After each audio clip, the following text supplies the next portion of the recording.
ये हमने एक ऐसी किट बनाई है जिसमें हम ये डेमोस्ट्रेट कर रहे हैं एज ए काउंटर, यानी जब काउंटर होता है तो उसमें काउंटिंग होती है। इसमें काउंटिंग को हमने एज ए 7 स्टेज काउंटर बनाया है, यानी इसमें जितनी भी एलईडीज लगी हैं यहाँ पे आप देख सकते हैं 1 2 3 4 5 6 7, तो 7 बिट की बाइनरी वैल्यू जो होती हैं वो हमें मिलेगी हर एक पल्स पे। यानी जितने भी पल्सेस इसको हम देंगे, फॉर एग्जांपल इसको हमने ऑन किया और इसको हम प्रेस करेंगे, तो जैसे जैसे प्रेस करते जाएंगे तो उसकी इक्विवेलेंट जो बाइनरी वैल्यूज होंगी वो सारी इसमें आती रहेंगी।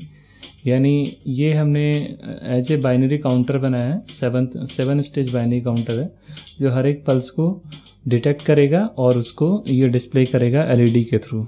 यानी जितनी बार हम प्रेस करेंगे उतनी बार ये उसको शो करेगा। और ये वैल्यूज़ आप देख सकते हैं कि जब हम ऑन करेंगे तो उस कंडीशन में।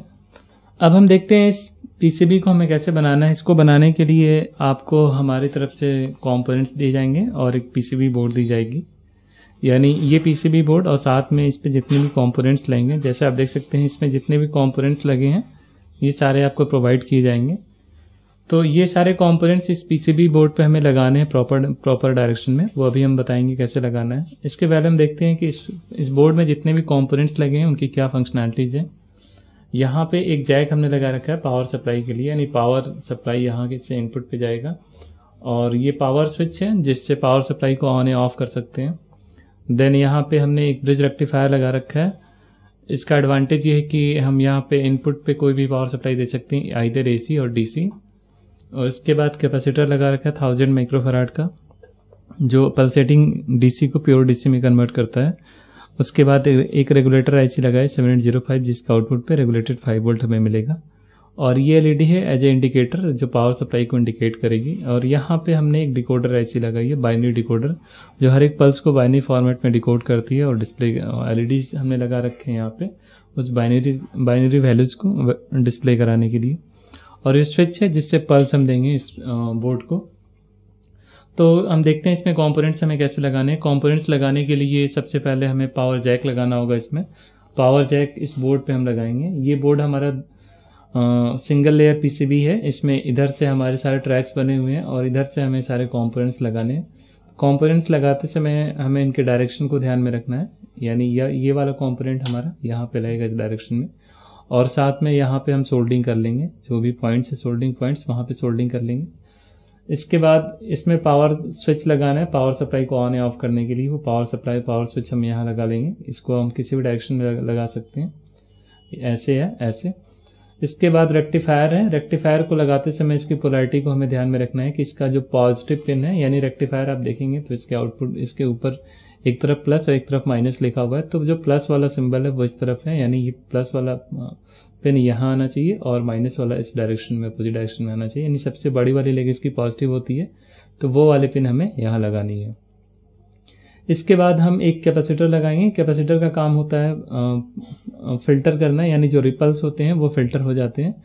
तो रिपल्स फिल्टर करने के लिए इस कैपेसिटर को हमें सही डायरेक्शन में लगाना होगा। इसमें देख सकते हैं कि यहाँ ये वाला साइड हमारा नेगेटिव है और ये वाला पॉजिटिव है, तो पॉजिटिव वाली पिन अंदर की तरफ रहेगी और नेगेटिव वाली बाहर की तरफ। ये इस तरह से हमें यहाँ लगा लेना है।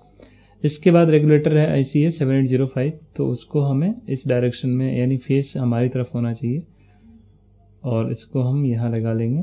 इसको लगाने के दो तरीके, या तो हम डायरेक्टली लगा लें या फिर इसके लिए बल स्ट्रिप लगा के उसके ऊपर लगा लें। ये 3 पिन का बल स्ट्रिप हम कट कर लेंगे और उसके ऊपर इसको हम माउंट कर देंगे। माउंट करने के बाद सोल्डिंग कर लेंगे। इसके ऊपर से फिर हम इस आईसी को लगा सकते हैं। इसके बाद एक एलईडी हमें लगानी है। ये एलईडी पावर सप्लाई को इंडिकेट करेगी। आप किसी भी कलर की एलईडी लगा सकते हैं। तो इस एलईडी का नेगेटिव टर्मिनल बाहर की तरफ है, यानी पॉजिटिव अंदर की तरफ होगा। ये देख सकते हैं, इसका जो बड़ा वाला लेग होता है पॉजिटिव होता है, तो वो हमारा अंदर की तरफ होगा और छोटा वाला लेग बाहर की तरफ नेगेटिव होगा। इसके बाद रेजिस्टेंसेस यहाँ लगे हैं और ये स्विच है माइक्रो स्विच, इसको हमें यहाँ लगा लेना है। किसी भी बोर्ड पे किसी भी डायरेक्शन में लगा सकते हैं हम। रेजिस्टेंस को भी किसी भी डायरेक्शन में लगा सकते हैं। यहाँ पे जो आईसी हमें लगानी है उसका पहले हमें बेस लगाना होगा। बेस लगाते समय आप इसकी नॉच को, यानी इस बेस पे आप देख सकते हैं यहाँ एक कट बना हुआ है, तो ये कट इसी डायरेक्शन में होना चाहिए, यानी इसको हमें इस डायरेक्शन में यहाँ पे इंसर्ट करा लेना है। और इसके ऊपर फिर हम इस आईसी को माउंट करेंगे, इस बेस को लगा के उसकी सोल्डिंग कर लेंगे। देन हम इसमें इस आईसी को माउंट करेंगे। इस आईसी के आप देख सकते हैं जो कट बना हुआ है वो इस तरफ है, तो वो इस डायरेक्शन में होना चाहिए, यानी जब हम माउंट करेंगे तो उसका कट इस तरफ होना चाहिए। इसके बाद एलईडीज हैं, एलईडीज सारे एक ही डायरेक्शन में लगे हैं सिमेट्रिकली, तो सारी एलईडीज का नेगेटिव बाहर की तरफ है, पॉजिटिव अंदर की तरफ, यानी सारी एलईडीज हमारे इसी डायरेक्शन में लगेंगे, नेगेटिव सबका बाहर की तरफ होगा।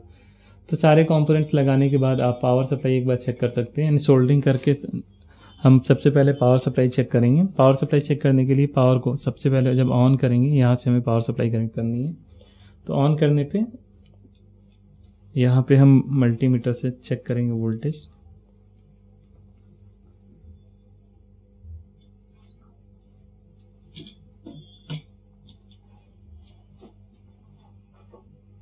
यहाँ पे 5 वोल्ट आउटपुट पे आ रहा है, इनपुट पे जो हमने इनपुट सप्लाई दे रखी है वो आ रहा है, तो यानी पावर सप्लाई हमारी सही है। एलईडी भी आप देख सकते हैं ग्लो कर रही है, तो पावर सप्लाई सही होगी तो हमारी डिवाइस ये किट प्रॉपरली वर्क करेगी।